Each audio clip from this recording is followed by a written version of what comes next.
Welcome, everyone. It's a real pleasure to gather together with those that are interested and invested in education in our museums. I think we all speak a very common language here.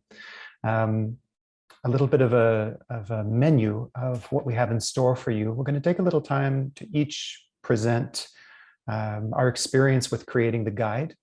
We'll go one by one, and we'll get that started in just a moment. We're then going to have Emily share with you what the Sensory Tote that you'll be receiving is all about and how you might make use of it right away. And then we're going to have a Q&A. So we're going to be counting on you to be thinking critically about what we're presenting to you and coming to us with your questions. When that comes time, you'll be prompted to either use the chat or you'll be welcome to open your microphone and ask it verbally if you prefer. But we would really like to hear from you what this guide stirs up for you in terms of your own questions.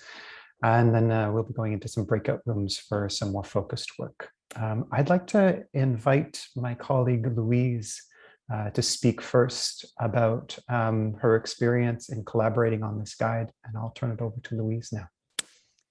Hi everyone, I'm glad to be here this morning. The collaboration on this guide was a tremendous experience, and it started almost like right away with mutual visits to different sites and different museums in order to observe and to participate in the programs that each of our museums have, and also to put down on paper what we have in common and what are the differences. And then we just build on that and to create the document that was produced earlier this year, finally put together later this year. Yes, I'm waiting for other prompt of questions, Stephen, if you have other questions. Louise, maybe you could describe how your work as program officer in wellness and the work that you were doing here at the Montreal Museum of Fine Arts found its way into the guide. Could you create a little bit of a link for us between the work that you're responsible for and how that ended up becoming part of what we wanted to share?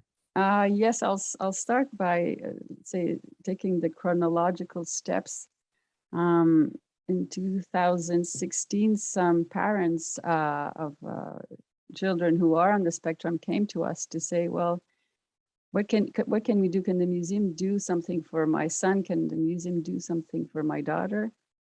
They are on the spectrum, and we know that arts can benefit greatly people on the spectrum. So that was one element. Another element was our director of education, who had been part of the frame and who had visited Lille and came back with a lot of enthusiasm to say, let's start something with for these publics, with these publics too. So I just jumped on the boat for enthusiasm, and we started something. We started receiving school groups and adapting activities for them, but with the help also of the professionals, the professional teachers who work day by day with them. So we built a program for school groups. We also partnered with, let's say, leisure programs to offer art, because they were lacking art in their leisure programs and they wanted to offer it. So we said, oh, come over at the museum, we have this space. We also have the art materials. And we also started an internship program with people on the spectrum, or also who live with intellectual disabilities or limitations like this. So we started an internship so they could be part of the museum, but differently, which means they're not visitors. They are part of the staff, and the internship lasts for a whole year. So it was like taking the accessibility a step further into inclusion. So all this was found, I mean, it's part of the guide too, but the guide was enriched as well with Emily Wiscara's and Juliette Barthélemy's great programming. And so the guide is more complete this way. Voila. So is that good, Stephen? That's better? It's good, but I have a follow-up question for you. All right, you do, go ahead. When you think back to some of those projects, can you describe the team who was on the ground working directly with these groups, and how were these projects either different or similar from what you were already doing as an educational programs officer? Well, the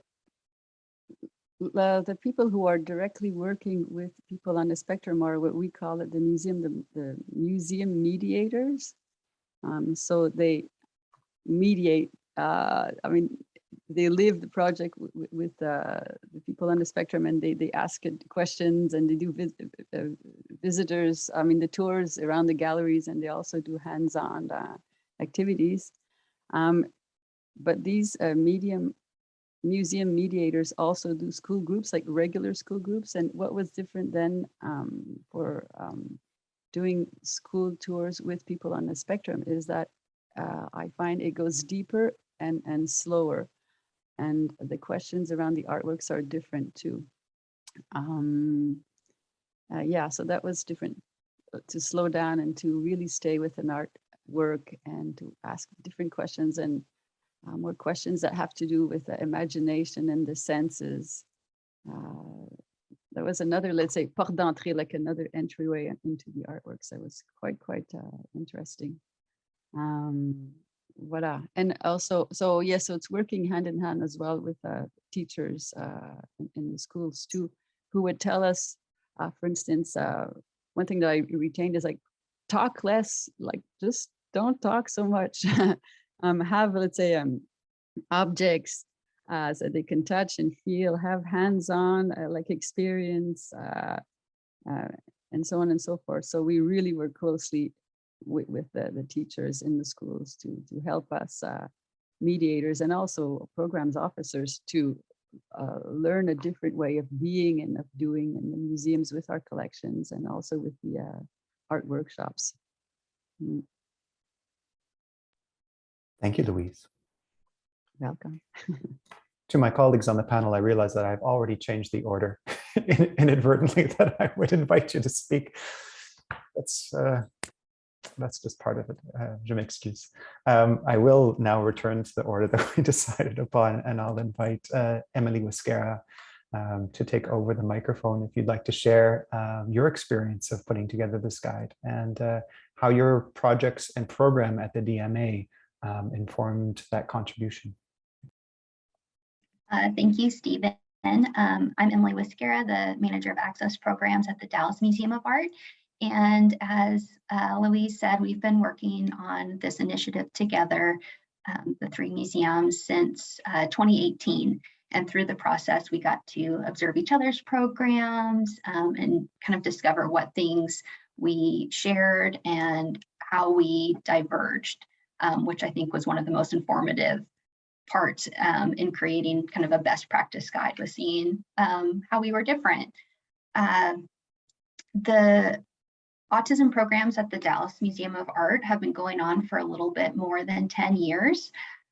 We started by creating a program that was kind of like a family day, an open house event for individuals on the autism spectrum and their whole family to come and explore the museum through art making activities and tours, and had built-in resources like a sensory de-escalation space to help them enjoy their visit. Over time, that program has evolved and changed, and it has evolved in recent years, really thanks to this partnership with our frame colleagues. Some of those changes are really simple things, like I learned from our colleagues in Montreal that a really great, easy solution for setting up a de-escalation space is to buy a pop-up ice fishing tent. I think that we're probably the only people in Texas that own an ice fishing tent. So from simple things like that to kind of deeper changes, like I learned about the importance of community partnerships. And through this collaboration, the program at the DMA has really brought in more collaboration. And so our program is now set up as a partnership between the Dallas Museum of Fine Arts, or the Dallas Zoo, the Dallas library systems, and so forth. So that was something that really impacted our programs here, thanks to our colleagues on both sides of the Atlantic. Emily, when you think back to the invitation to collaborate, when this idea of doing what we were originally calling a protocol, but then got shaped more into a guide, which is, I think, a very respectful term. One, had you previously collaborated with other museums in the Frame network? And two, what were you expecting before it began? So I had collaborated with my dear friend Rana at the Clark, and with others who were part of a program that that was started at the Clark to really examine specialized programs and how we were working with individual audiences or specialized audience members through programming. So that was one of the ways in which I had worked with other Frame. That wasn't a Frame project, but it was how I had worked with some of the members of Frame before. And when I learned about this project, or was invited to be a part of this project, I was really excited to learn what other museums were doing.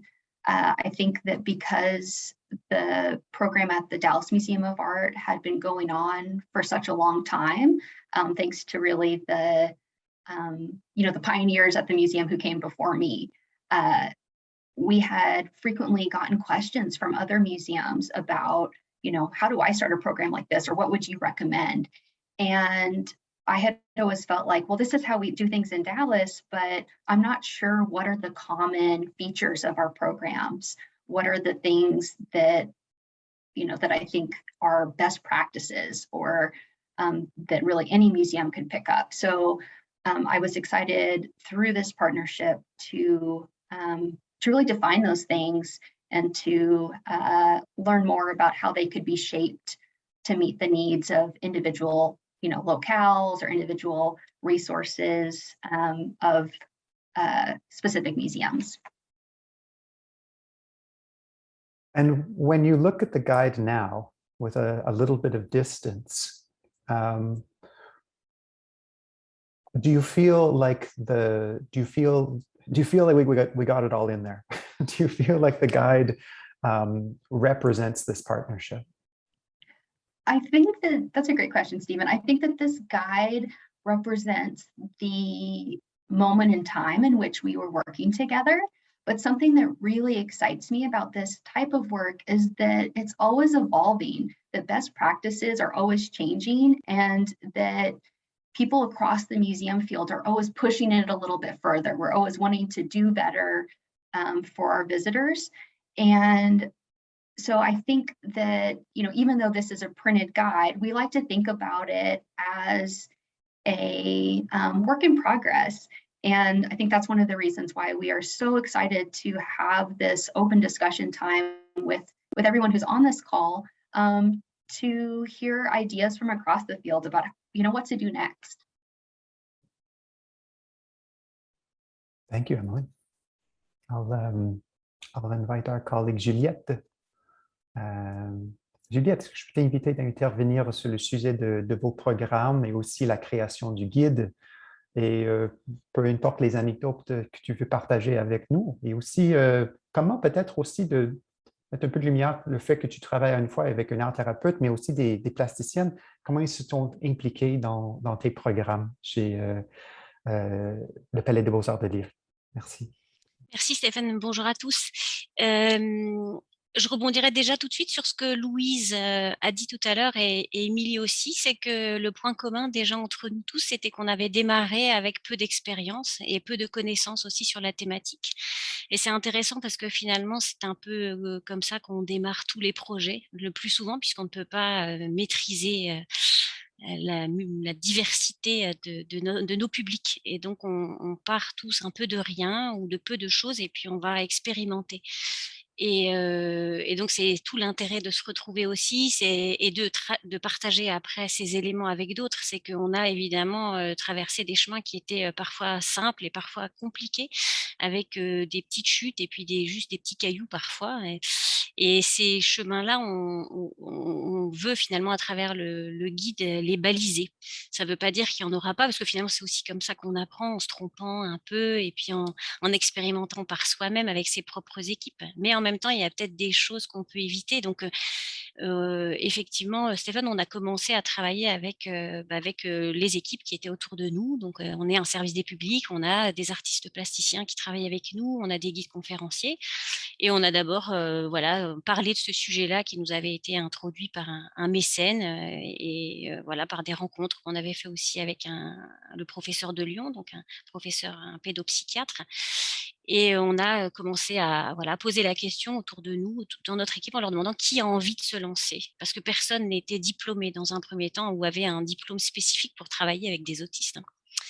Donc, et puis, comme toujours, il y avait beaucoup de sensibilité dans les équipes. Souvent, tous ces publics, enfin, tous ces professionnels qui travaillent avec le public ont cette sensibilité, cette envie de transmettre, quel que soit le profil du visiteur qui vient à lui. Donc évidemment, on a tout de suite eu des personnes qui ont répondu présent et puis qui ont entamé ce chemin justement de découverte par le biais des arts plastiques, par le biais des œuvres d'art avec les personnes autistes.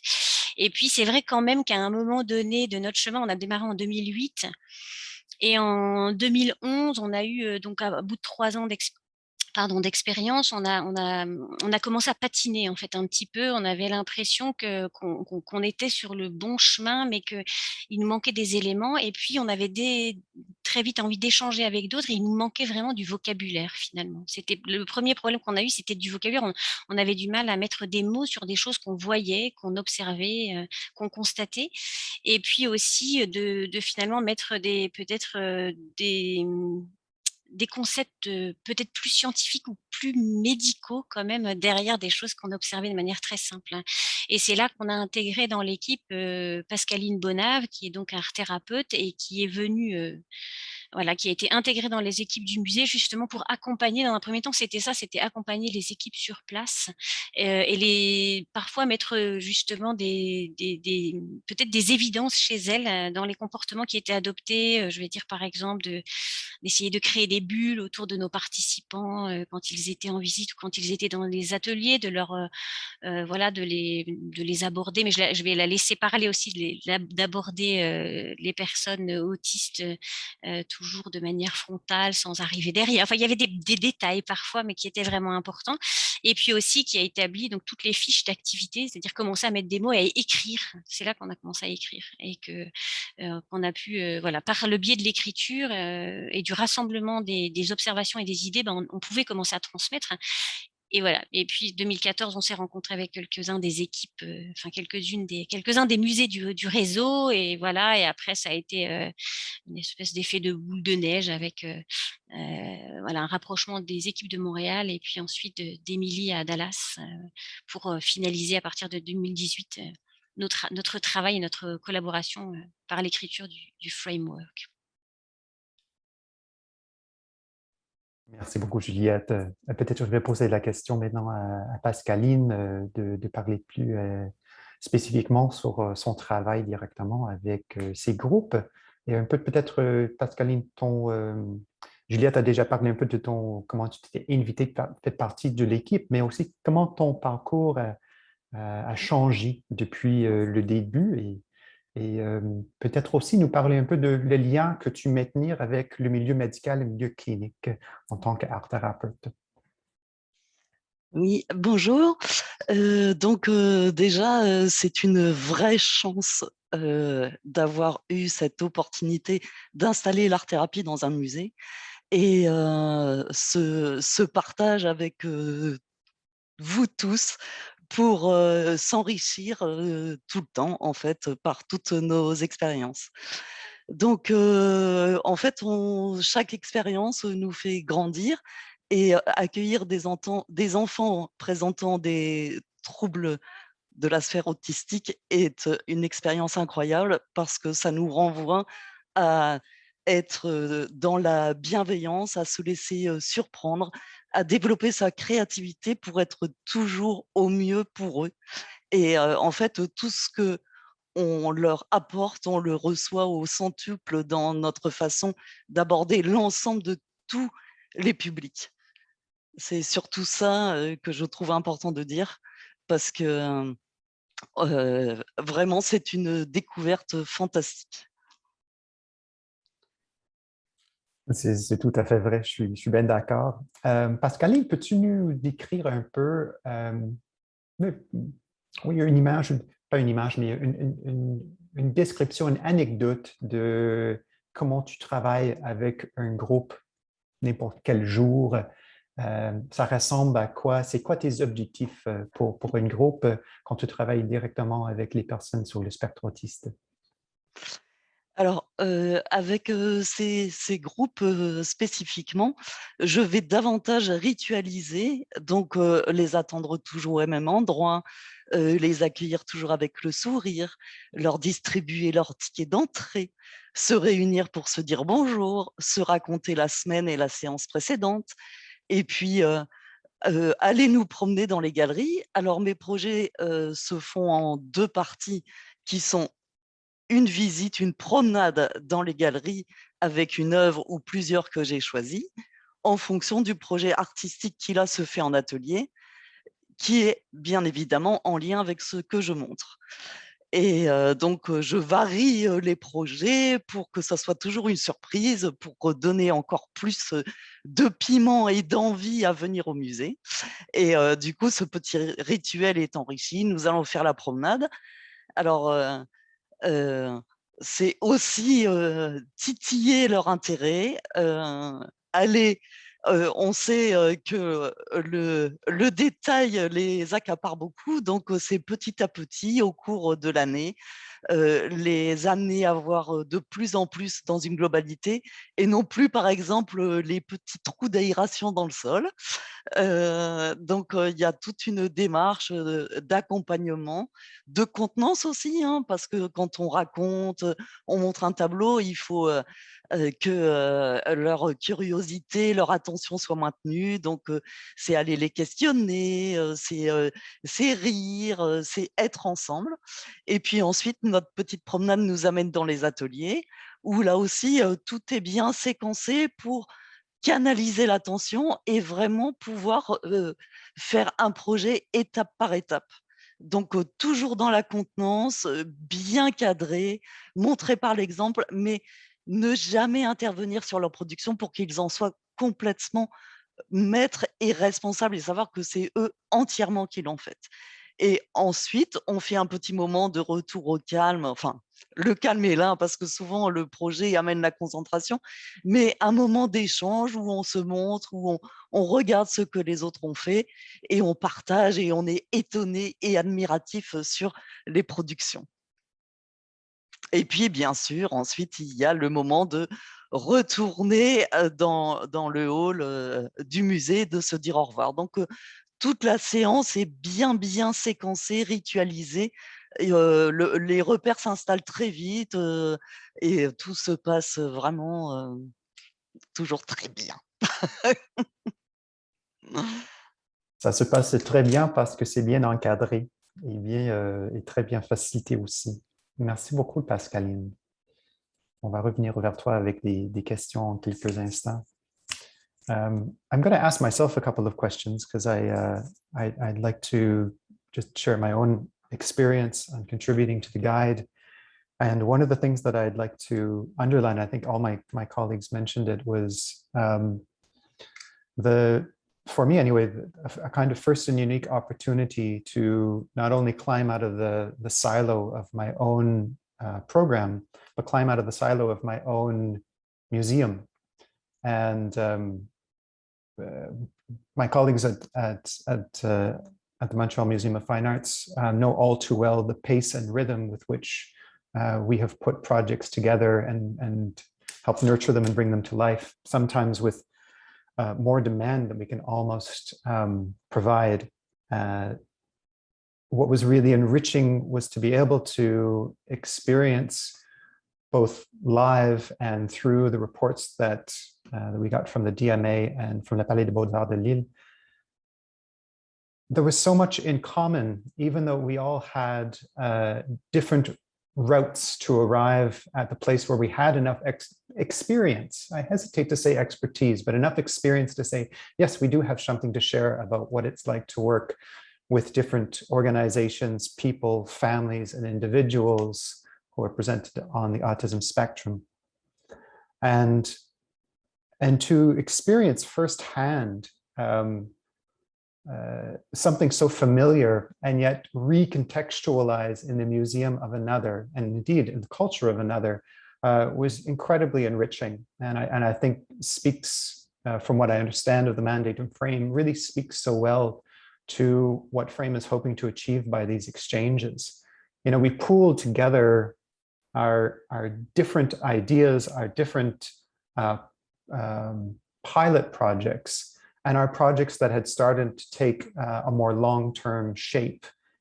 And we showed them to each other. We not as evidence, but as a gesture of sharing. This is how we're working. Does this make sense to you as well? And the answer invariably came back, yes. For me to go and see an art therapist in another museum and how she was working directly with the public, and to be invited to participate in the atelier, there was so much resonance, even though we have different collections, we have different facilities. There was so much resonance across the different ways that we were working. And I hope that's what gets translated into the guide for anybody reading it.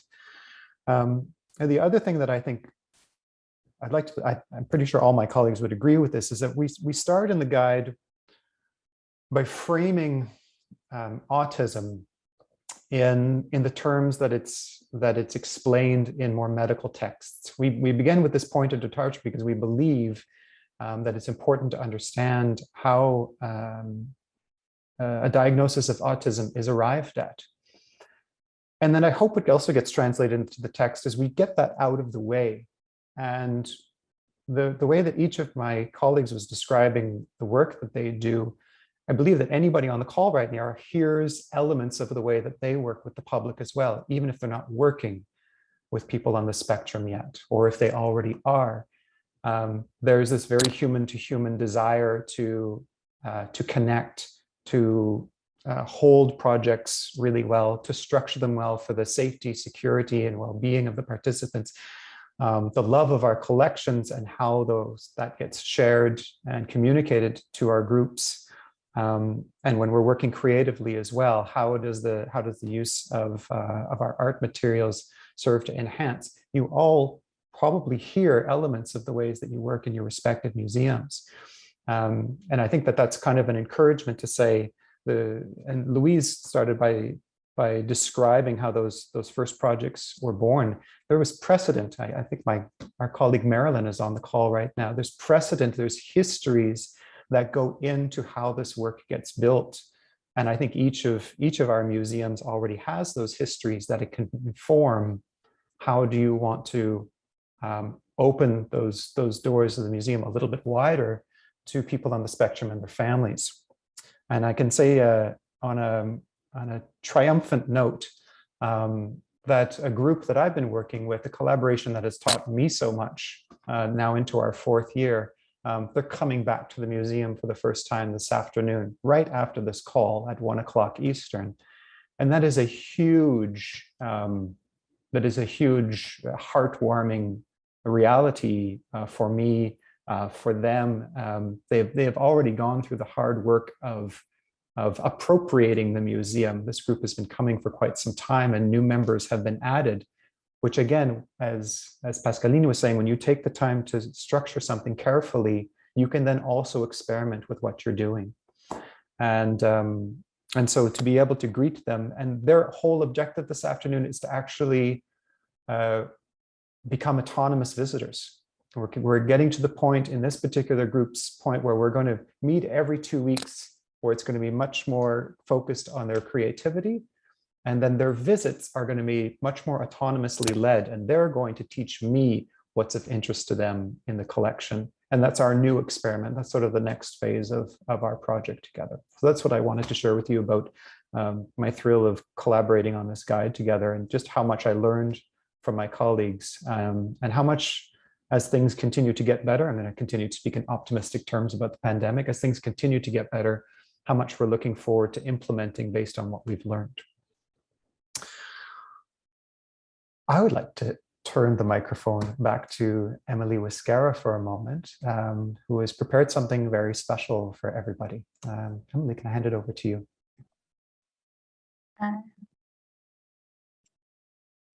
Thank you, Stephen. So something that I'm so excited about is that the next step in this working group together is that we have been able to develop a sensory tote from generous support from the Samuel H. Kress Foundation, which contains all of kind of those best practices, resources, or things that we found that we shared between our museums. We have created those as resources, which will be sent to each participating museum who's on the call today. The colleagues who are in France will receive these materials in French, and our North American colleagues will receive them in English. So I wanted to show you a few of the things that are part of this bag. So I'm just gonna hold some examples up to my screen. So, oops, let me, unblur my video.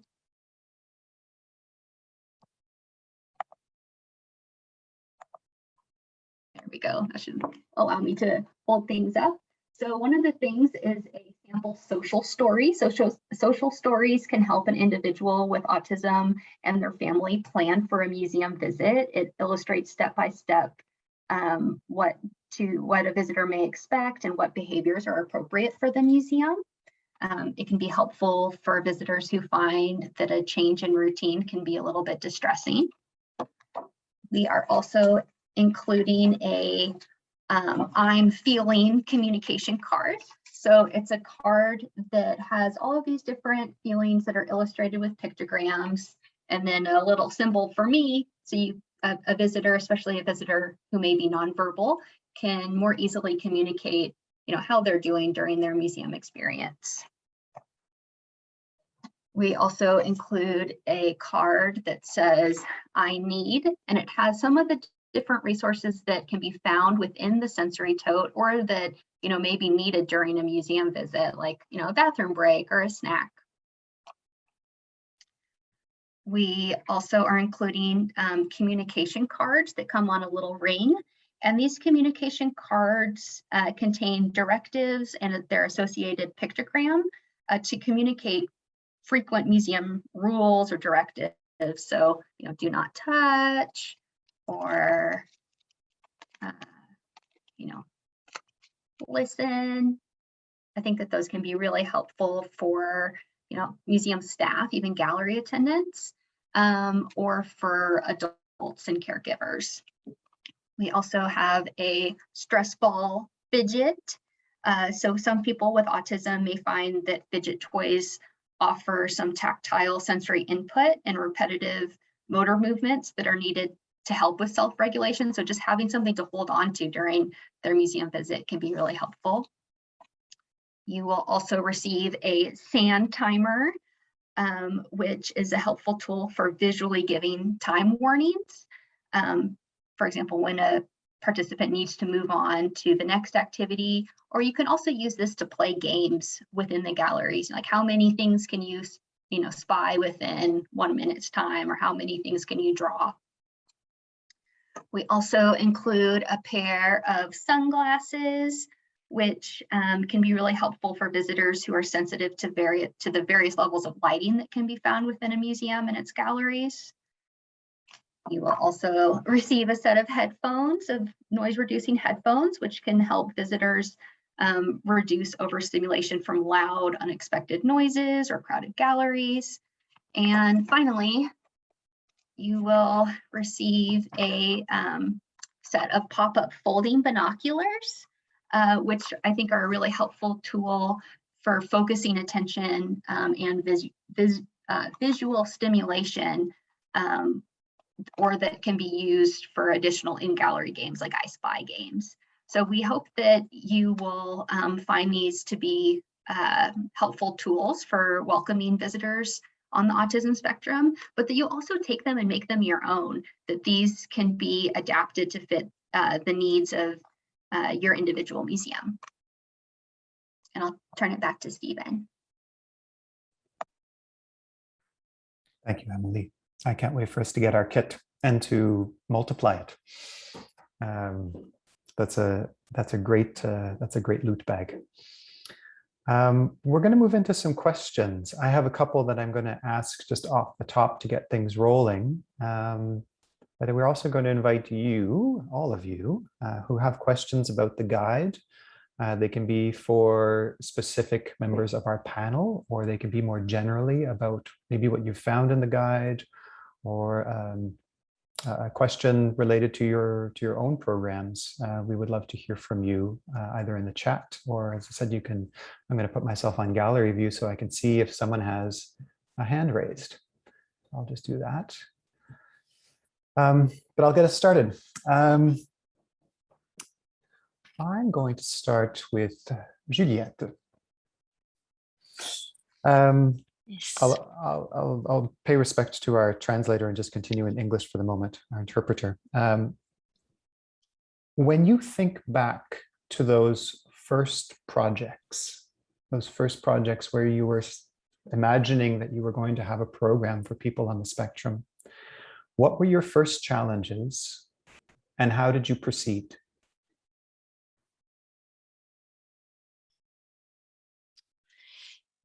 J'ai mis le micro, oui.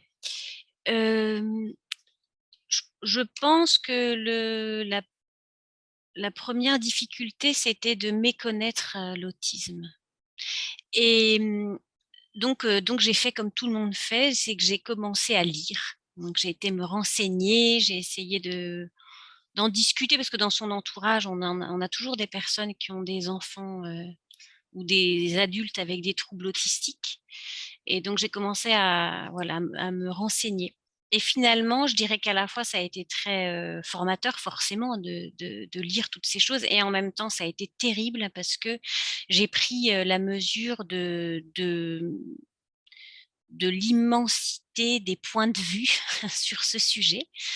Et donc c'était presque effrayant en fait, parce que plus j'en apprenais sur les troubles autistiques, plus j'avais l'impression de ne plus comprendre.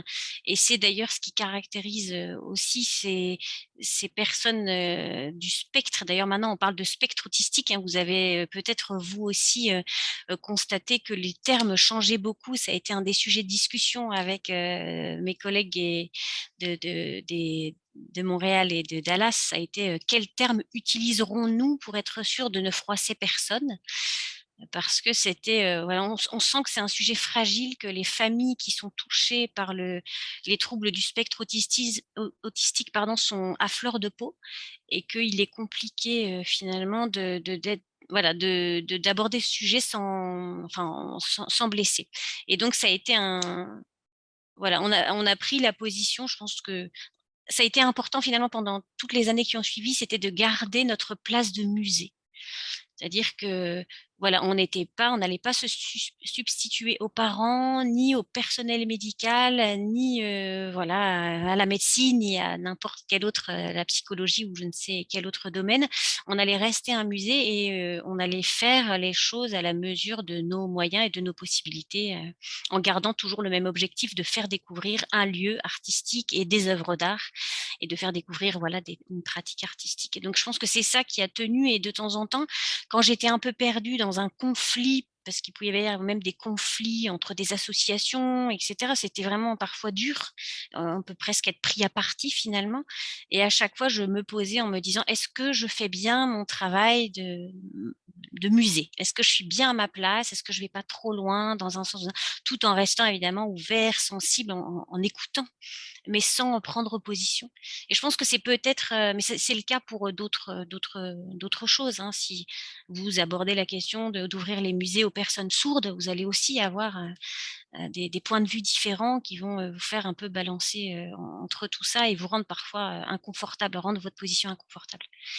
Et voilà, donc ne pas être seul, déjà, c'est ce qu'on a dit tout à l'heure, s'entourer d'autres professionnels que soi et considérer systématiquement que voilà, chacun va apporter sa connaissance, son domaine d'activité va venir enrichir une pensée qui devient commune pour le bien des visiteurs qu'on accueille en fait. Donc les échanges, c'est aussi de manière plus large, en parler pendant tous ces temps d'échange avec les collègues des autres musées qui ont d'autres expériences à la porte, pas forcément sur cette thématique de l'autisme, mais sur d'autres thématiques avec vraiment des points communs très très forts. À chaque fois qu'on aborde un nouveau projet avec un nouveau type de public, on a ces mêmes questions finalement qui reviennent. Merci, Juliette. My dear colleague Louise, I have a question for you, and this is about building healthy partnerships. So I think it's something that is very dear to all of us. When you think about, you've had partnerships that have lasted more than a single year, for instance. You've had partners that you've worked with more than once in frequency. Can you describe how that partnership, let's say describe a partnership that you were building to respond to the needs of participants on the spectrum, and how does that partnership look after a period of time? Part of my question is, do things start to run more smoothly? And if they do, why? And if they don't, why not? What is it that's particular about this public that we're trying to reach? Can we reach a certain souplesse after a while? That's a good question. But in beginning partnerships, I found that it's better to start really, really slowly and to have numerous meetings with the partner at the place of the community where the community is at, and just take the time necessary. And that's really, I don't know, I can't measure the time needed to build trust, and also to put together the expertise, like for instance, what will you do when, and when will I do things when? And so to create those bonds between those expertise, and also well, that's the first part. So taking time to get to know each other, and then after meeting the people who present autism too, take the time very slowly and repetitively, and like frequently too, and also like monitor. So be present. I, as a programs officer, like I said before, I'm not necessarily living the experience of being with people on the spectrum. My colleagues who are museum mediators are, but still I go and I'm with them, so I can support them and participate, observe, but also learn, because this experience, I find each time it is somewhat new, and I'm there also to learn. We're there to learn, and it's by being inside the experience that helps us learn and grow. And then after a while, I find that by monitoring closely, things can happen like it could run smoothly, or there's forever little adjustments that we need to do. Yeah, so it depends on les attentes. How do you say les attentes? Objectives and so on. The expectations. With the expectations, Yeah. having that clarified at the beginning is good, but then sometimes also be open that things may just evolve, and then you'll have different expectations. So yeah, so keep the channels of communications open. Can you think of one or two? I really am interested when you say, things need adjustments. It's like I almost have this image like you're working at a pottery wheel, and you have to go back and keep reshaping it a little bit. Can you think of one or two? They can be really minor adjustments that you've tried to implement so that a project would continue to run well. Yeah, one that came to mind is it's really easy, like having a tent or something like this. is we found with a partner that when the adults who were on the spectrum came in, they were like a bit nervous and so on and so forth. So I said, okay, well, why not just offer some tea? We'll boil water, we'll offer tea. How does that sound? So the partner said, yeah, that sounds really good. So it gave the participants something to do and also to hold and to feel welcome in a very tangible way. So boiling water and offering tea was like a big step, and it was important. And another one that we still haven't done, but we're going to probably do that in the near future, is another partner saying, why don't you have like just a rocking chair inside, the room? And that comes, I'm winking at Emily Wiscara, because you do have rocking chairs in your rooms. And it's like, oh, as easy as that, just get a rocking chair. I'm like, okay, we'll get a rocking chair.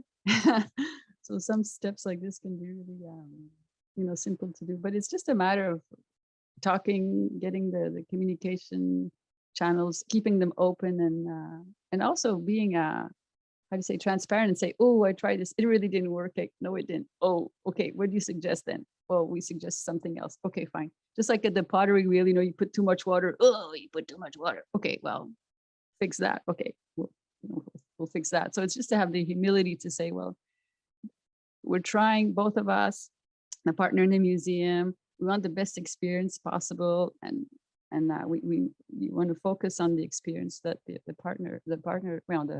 participants will have, and know that there will be hiccups, and voila, and just together, overcome them and provide solutions. So. Thank you, Louise. I was hoping that, and you delivered such practical adjustments, which are often the material of our projects. It's not that they need these great overhauls; it's that they need a rocking chair from time to time, or those very human to human gestures of, oh, let's make sure there's tea, or let's make sure there's a quiet corner, or let's make sure that this room is comfortable. Thank you. I'll go over to Emily. Emily Wiscara. All right, so our programs benefit from the generosity of donors and sometimes from different sources of funding. It's not necessarily the subject of our presentation for the moment, but we know that we get to do this work because people are generous, either because they want specifically to help our museums build programs for people on the spectrum and or their families, or more generally because they're invested in well-being and social inclusion in our museums. Let's say tomorrow it's announced that you get a nice, big source of funding specifically for your programs in neurodiversity. What would you want to do? Oh, that's a great question, Stephen. It's something that I will hope happens tomorrow when I wake up. I think that for me, the priority now is to actually kind of start to remove these offerings from just being program based. Something that I have loved is the feedback from participants that, yes, these specialized programs have helped them enter the museum and get started and start to build ownership over their visit, but they want to return to the museum on their own, and they want to have the resources to feel welcome in the museum all the time, or to bring their family to the museum and share their experience with their family. So some things that I'm really excited about that we're actually moving towards here in Dallas are things like having permanent de-escalation spaces set up in the galleries. Or we had a show called Speechless, Different by Design, recently, which was really focused on ways that neurodiverse populations experience the world. So in that show, we were able to have things like headphones, rocking chairs, weighted blankets, a quiet space available all the time for everyone. And what we learned is that the things that we create for disabilities really benefit everyone. I always think about the example of curb cuts. Those were first created for people using wheelchairs.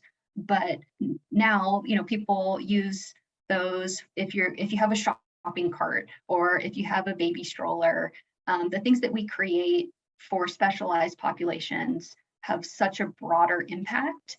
And I'm really excited to move more and more in that direction here in Dallas.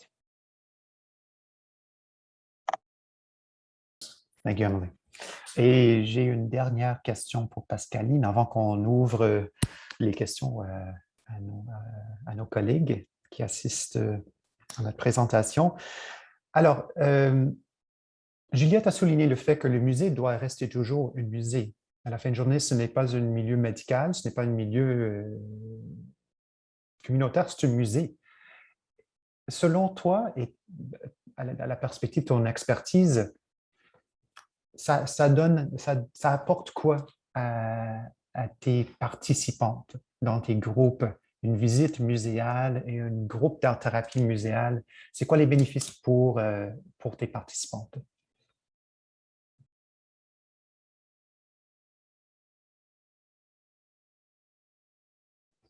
C'était une question pour toi, Pascaline. Veux-tu que je la répète?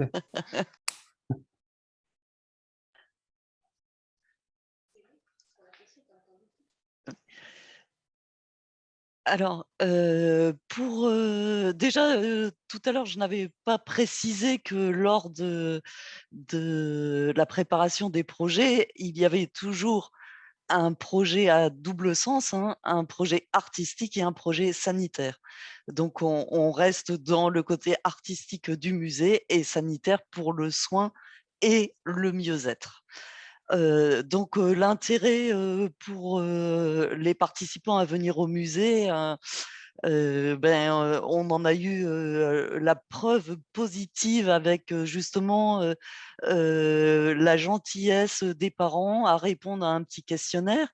Et donc, le retour était complètement positif. Et puis, ce que nous observons, la façon dont les enfants se comportent au début, en arrivant, et petit à petit, lors des séances suivantes, comment ils se repèrent, comment leur mémoire est aiguisée, comment leur sens de l'observation est aiguisé, comment ils se comportent et que chaque enfant qui ne se connaisse pas devienne un groupe. Et ils sont toujours contents de se retrouver. Il y a des liens qui se tissent à l'extérieur. Les enfants vont chez les uns, chez les autres. Donc, il y a aussi du lien social. Enfin, la portée, elle est au-delà de ce qu'on aurait pu prévoir, en fait.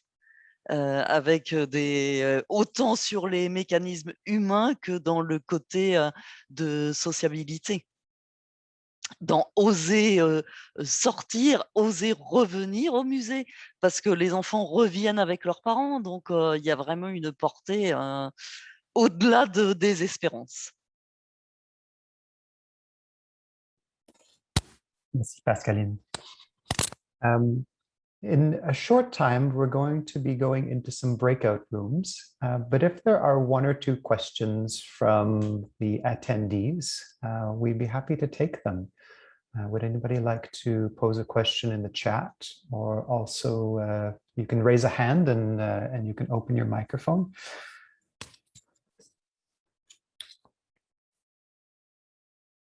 Don't be shy. Ah. Sybille, oui. Oui, bonjour à tous. Je voulais savoir si en amont de ces visites, vous aviez travaillé avec les équipes d'agents de salle par rapport à ce public qui peut avoir un comportement différent du public plus âgé, plus habitué à la fréquentation de ces musées. Merci, une excellente question. Merci. Quelqu'un veut répondre? Louise. Oui, justement, on n'a pas nommé le fait important qui est la formation auprès des équipes terrain de nos musées différents pour, disons, les sensibiliser à ce que nous recevions la visite des personnes sur le spectre de l'autisme. Donc, c'est important d'avoir une certaine formation puisque certains, par exemple, les comportements ou ton de voix pourrait être différent de la norme Donc, c'est bien important que les équipes terrain reçoivent une formation à ce côté-là. Oui. Alors, s'il y a d'autres collègues qui veulent compléter, vas-y, Juliette. On a fait effectivement des petits temps de formation ou d'accompagnement. On a aussi invité des spécialistes, justement. Le professeur de Lyon dont je parlais tout à l'heure est venu et parlait aux équipes d'accueil, aux autres membres des autres services qui étaient intéressés aussi sur le sujet. Et puis, il y a quelque chose qui a quand même très, très bien marché. C'est quand on a fait participer les agents. Il y a des sessions en fait, de formation qui leur sont proposées au fur et à mesure. Il y avait notamment les agents de surveillance et puis tous les agents, les équipes d'accueil et de billetterie, etc., qui ont participé à des ateliers. Et là, c'était intéressant parce que non seulement on leur parlait des spécificités de nos publics, mais en plus, ils ont pu voir de quelle manière on appliquait, de quelle manière on mettait en place des petites choses différentes justement pour ces publics-là. Et en participant notamment à des séances d'art-thérapie d'ailleurs, je pense que ça a donné, en discutant avec Pascaline, ça leur a vraiment donné la bienveillance. Ils ont regardé les groupes avec plus de bienveillance et avec, voilà, un peu... ils les appréhendent parce qu'ils sont obligés, je pense aux agents de surveillance, de donner des injonctions finalement que parfois les personnes autistes ont du mal à respecter. Le ton de la voix, comme tu disais Louise, ou le fait de s'approcher trop près d'une œuvre, etc. Et donc de dire les choses, mais de manière beaucoup plus douce et réfléchie, en connaissance de cause, ça a été très, très important. Il faut le faire tout le temps puisque les équipes bougent beaucoup. Donc il faut renouveler à chaque fois les approches pour tous ceux qui viennent d'arriver. Merci, Juliette. I'd like to go to Becky's question, who asks, how are individuals that are neurodiverse involved in the planning and the creation of this guide, and how might they be involved in training in our institutions?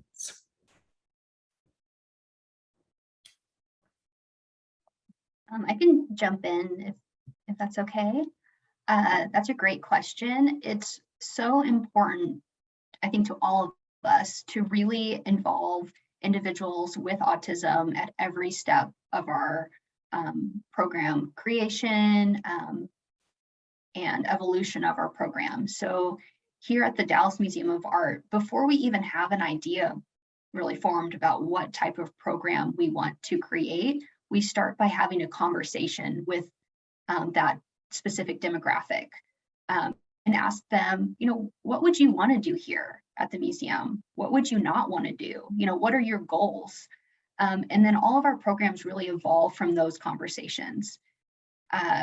And then those conversations continue. So we continually learn from our program participants in improving our programs over time. And sometimes the feedback is something that's really simple, like an example is that before we have our Autism Family Days, we contract individuals of different ages who are on the autism spectrum to come through our museum and give us feedback just on the physical space.